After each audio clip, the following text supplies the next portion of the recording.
give us a window of something that happened, something was cool today to kind of give us an idea how this practice went? I guess I can. Everybody did well. Everybody played hard, paid attention, which I feel like is the biggest part.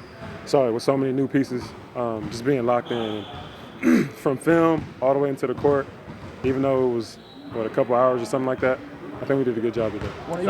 Zion said he wasn't breaking out windmill dunks until like year 2 of practice there. He said he didn't want to do anything as a rookie. No. I think he was trying to figure out just how this first practice is going to be. So. You know, coach says he doesn't want Zion to put on a cape and save the franchise. But do you think, given what Zion represents to so many people, do you think that he'll try to put on that cape? Will that be a tendency of his? It might be. I think it's a little bit of everybody, right? Everybody has to do their part. Maybe he might have the biggest part. Who knows? We don't know that yet. But, I mean, we'll see. I feel like it's a team effort. It's not just one person. But what can you do as a veteran to try to take any pressure of expectation off of this young kid's shoulder? Talk to him, really. This is the first year of a league and a Western Conference that's pretty stacked. So, your expectations have to be high, but you also have to be realistic. Going through a rookie season with so much pressure and things like that. So, just talk to him. With so many new faces, so many young guys on this roster, was this day one of training camp kind of different than some of the other day ones you've experienced in the past? Yeah, I feel like it was more like deer in the headlights. People were like, not that any other year nobody wants to like lock in and try to prepare for the season, but I think it was just a new step, and it was kind of new going from college to this kind of setting. So I think everybody, like I said, it was intense. Everybody was focused and locked in. So many new pieces. How did it adjust to the pace?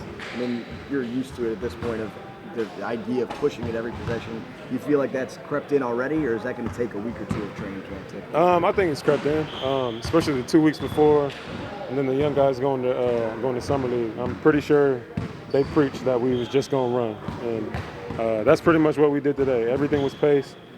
First thing and the last thing Gentry said in film was we want to be the fastest team in the league. He even said that out here today. So I think just preaching it and instilling it in everything that we do is going to be good. I think the first time I chatted with Zion, it probably doesn't give you the same impression, but he's not like other 19-year-olds, even from a personality standpoint and maturity. Did you feel that same way one of the first conversations you had with him? And how does that, you feel like, help him gel with guys that are in their mid-30s, quickly? To me, I still feel like he's a little kid. Anybody who's 19 is still a little kid. You see, I mean, it's just crazy to me. He's like the strongest little kid that I've ever seen in my life. But, I mean, just talking to him basketball-wise, he has a great knowledge of the game. Obviously, being able to play, to know his game, to know spacing, to come out here so young and already know that is pretty impressive. Off the court, though, from a mental standpoint, he just seems like a kid, man. Like, I mean, like a normal person, for real. Like, likes to have fun, tells jokes, tries to tell jokes. It's funny, like when he's not trying to be funny. You know what I'm saying? Like it's just his personality. I feel like it attracts other people to him, to where you kind of want to gravitate and be around him. He says he tends to overthink sometimes. Have you noticed him maybe thinking too much, and is there anything that can be done to help him get through that kind of thing? Nah, today I think he did well. I don't think he overthought anything. He asked questions, which that's not overthinking. Always ask questions, and he doesn't want to be wrong, and that's a great thing, especially defensively. Asking questions, seeing where he's supposed to be, and worrying about the scheme. So, again, he did a great job today. He doesn't want to mess up J.J. Redick's 13 straight years of being in the playoffs. Do you think he should calm down about worrying about that? He probably shouldn't worry about that now, maybe a little bit later. But that's a Duke thing. They gotta fight that out.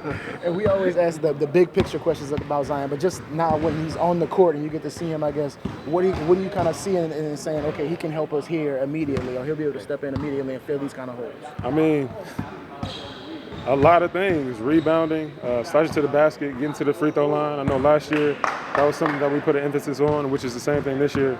But honestly, man, like it's either he's gonna go through you or you're gonna foul him. And most of the time, he's probably gonna get fouled because he's agile. He can really move for how big he is. So again, he brings that to the table, which is huge. And again, IQ. I think for somebody so young coming in, playing against vets, also playing a position where you got some pretty good players at the position. I feel like he's a little bit ahead of his time. He mentioned playing the 3 a little bit. He mentioned playing the 4. Alvin talked about this whole positionless basketball. Do you think this roster is kind of better equipped to kind of guys can kind of play multiple guy spots and move around? Me, Lonzo, Bi, Frank, Young Vela, Zion. We haven't had like Jalil and Jackson can both move their feet. So it makes it fun to play. Again, I like the challenge of playing against guys that might be stronger or taller than me. And you have competitors out here that do the same thing if they're 7 feet playing against a guard. So. The coaches started breaking you off in the units that might be starters, They said this person, name 5. Well, actually, no, not 5 people. They named like 7 people in the blue team. Everybody else on the white team.